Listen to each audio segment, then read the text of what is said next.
information can be found at weather.gov/Louisville. And now here is the 8 to 14 day outlook for the region. This forecast is valid for the free consultation from 24th to 3rd, 2025. For Kentucky, temperatures are forecast to be above normal, and precipitation is forecast to be normal. For Indiana, temperatures are forecast to be above normal, and precipitation is There's a secret right here, but I'm not going to show y'all yet. For Tennessee, temperatures are forecast to be above normal, and precipitation is forecast to be below normal. This long-term outlook is updated on NOAA Weather Radio around 5 Send p.m. out your Eastern Time each day. RWT, please. Now for the official National Weather Service forecast for North It's Central 6:05 Kentucky p.m. and South Central Y'all Indiana, have got to say including the off. Louisville metro area. Tonight, mostly cloudy.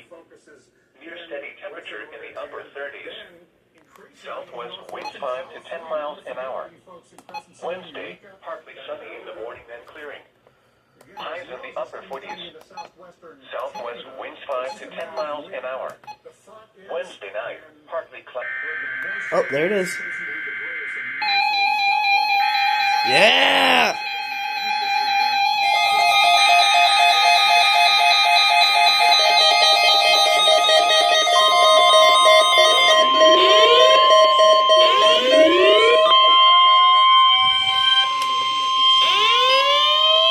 This is a test of the NOAA Weather Radio Warning Alarm device and the Emergency Alert System.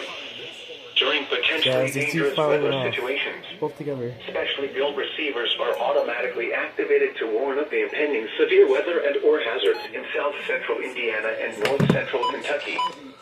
Tests of these receivers are normally conducted every Tuesday between 6 p.m. and 7 p.m. local time, and every Wednesday between 11 a.m. and noon local time.